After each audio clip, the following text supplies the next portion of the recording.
Hello and welcome to another video, and in this video I'm going to be winterproofing my pressure washer. So the weather has definitely gone colder. You can see everything at the moment is covered in ice. It went down to about -4 yesterday, so it has definitely gone cold and the pressure washing season's pretty much over. So I'm going to winterproof my pressure washer so I can put it away and keep it safe until the spring. So there's two main ways to winterproof or winterize your pressure washer. The first is to drain your pumps down completely, because if you leave water in your pump, it freezes, the water expands and it cracks. So you need to do something.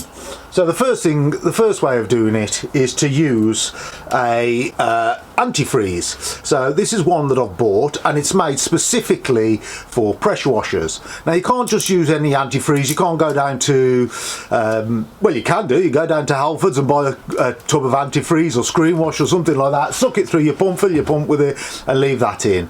But these types of antifreeze aren't made for the pumps, so there's a chance there's a lot of little washers and bearings and seals in here, and a lot of antifreeze will cause those to corrode. So this one that I've got off eBay, I will put a link in the description to this. So this one is made for pressure washers and it will protect all your seals and stop your pump from freezing.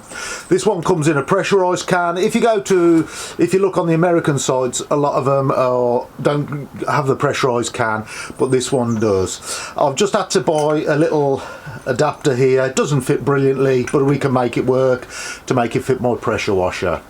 So that's the first way of doing it. The second way of doing it is to use heat. Probably the best way and the most economical way is use a tube heater, which are very low wattage.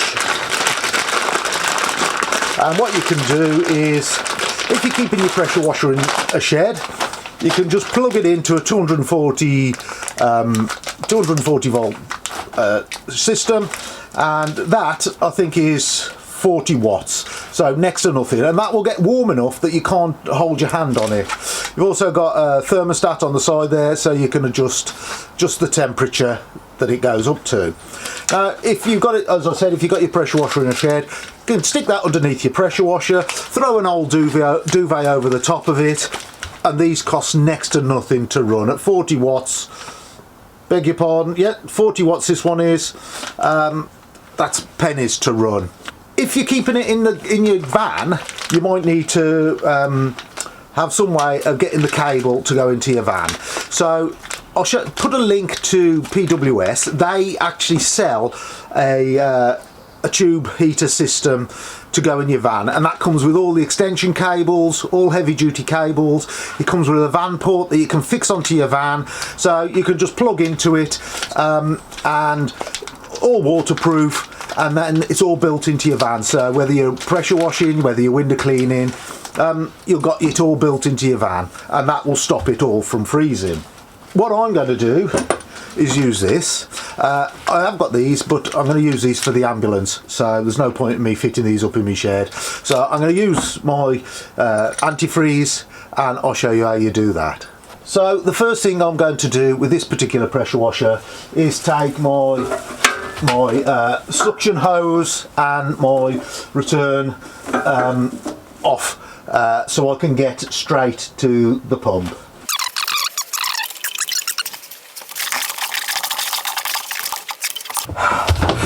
So they're a bit tight, but they do come off. Next, what I'm going to do is take this hose tail off here.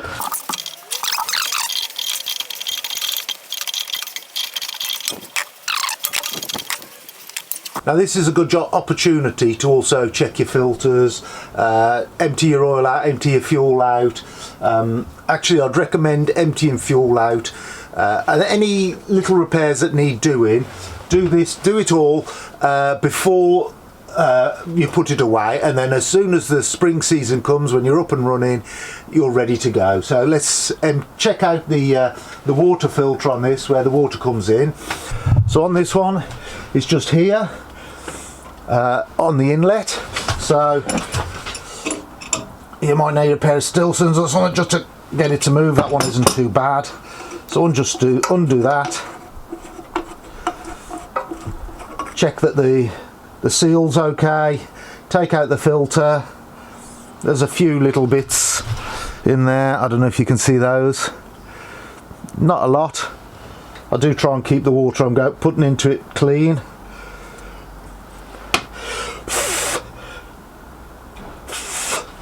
Give that a clean out and then put it all back together. And just crimp it up tight. I think it's a good idea to get as much water out of the pump as you can. So what I like to do is open up my relief valve, and with the engine turned off, I just give it a couple of pulls. You can either do it through here or you can do it through your outlet. So just a couple of pulls, and that helps get any water that's in the pump out.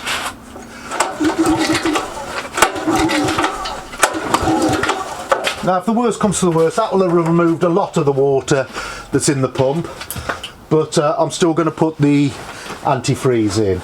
So this is a 3/4 to 15mm adapter. Unfortunately the thread on this is 22mm, but I couldn't find, through all the fittings in B&Q and all the different plumbing places around, I couldn't find a way of getting from 22 to 15mm. So I've used this because it's quite a soft plastic. I've screwed it on tight. It hasn't gone on very well. I don't know if you can see, it's gone on crooked. Gone on crooked, but I'm just hoping that that will hold enough to push this through. It's quite a soft plastic, so I think it'll have sealed itself. So let's get the antifreeze in.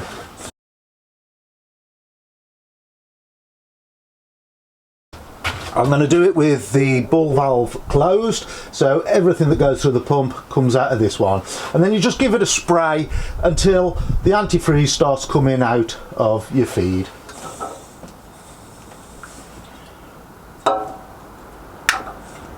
And pop up the lid, and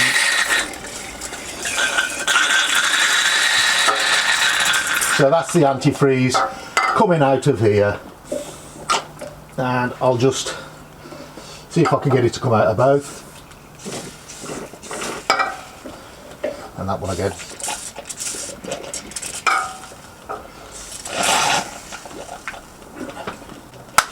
So that is the antifreeze that's dribbling out now. So it did leak a little bit from the fitting. It leaked a little bit from here because it wasn't perfect, but we've now got our whole pump full of antifreeze, so that should be safe without any heat on it for the winter. It's not the cheapest way of doing it. I think this can was about £8, but I'd rather spend £8 on a can of this than however much it is, couple £300–400 on a new pump. So that's the way I've gone with it. So now all I need to do is put my hose tail back in. When you put your hose tail back in, make sure you put some PTFE, some fresh PTFE tape around it, because although it's the inlet, so it's very unlikely that it's going to leak, if you don't put the fresh PTFE tape in, it allows air to get in, and this will cause real problems in your pump. I think it's called cavitation, it calls this, which means it won't suck the water through properly and won't work. So put fresh PTFE tape on. And when you put your PTFE tape on, always go with the thread that you're putting it onto. And this way, as you wind your PTFE tape on into the thread, it won't unwind it as you're winding it into the thread. So come off the top of the roll, and that you can hold the roll tight, save it getting away from you as you wind it on. So just a little tip with your PTFE tape. So I'm just screwing that back in. And then you can just replace your hoses. And that, by replacing the hoses, it'll just help keep any antifreeze that's in it in the machine. It went on a lot easier than it came off. And that is your pressure washer pump, winterproofed, ready for winter, so it shouldn't freeze. Now the only other thing that I really recommend doing is emptying your fuel out if your pressure washer is going to be stood for a while. I'll do that now. It's an easy job, nothing to worry about, so we'll do that. what happens is fuel that's left goes off. It can go like almost like varnish inside the carburetor, so if it isn't drained out, that can clog up your carburetor and stop it from working properly. So it's always worth, you can put an additive in which saves you having to empty it out, but I think it's best to empty it out and then put fresh in the spring when you start up again. So the easiest way to empty your fuel out is you could take the hose off, but that means getting in, taking the spring clip off, attaching the hose, and you might need to take all the housing from off the carburetor off. So the easiest way is turn your fuel to off and then undo the little float valve at the bottom of your tap, and that is just a matter of putting a spanner on it and undoing it.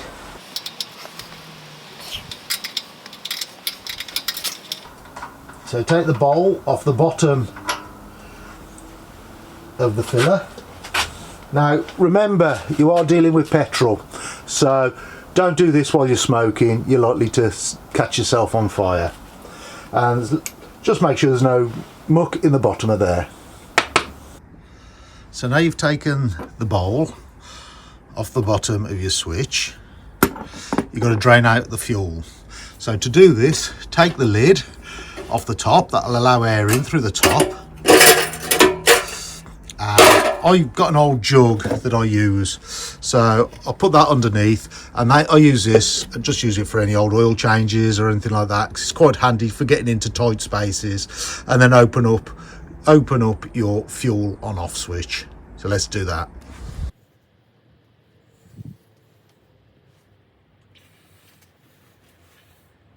So now we just need to drain out the carburetor, and to do that you can just undo these little nuts at the bottom and catch the fuel that comes out and give them a clean out, get any dirt out, and that'll empty all the fuel out of the carburetor. So we'll do that.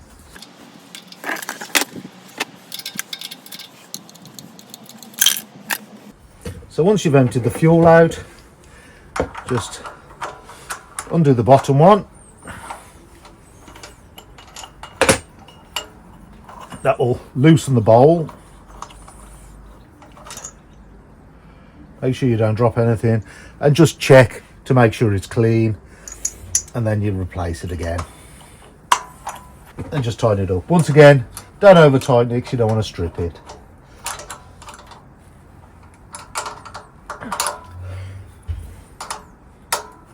Fingers aren't working very well today because it was really cold.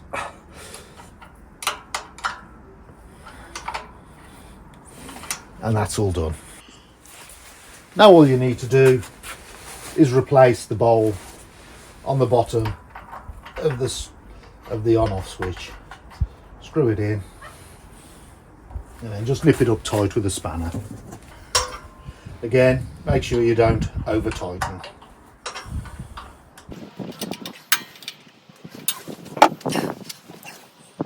So that's your pressure washer ready and safe for the winter. So you can leave that. It won't freeze over now. You've got all the old fuel out of it, so that won't damage your carburetor. So that should be safe, ready to start up in the spring. So hope you've enjoyed this. If you have, make sure you hit the thumbs up button. Thanks for watching. Bye for now.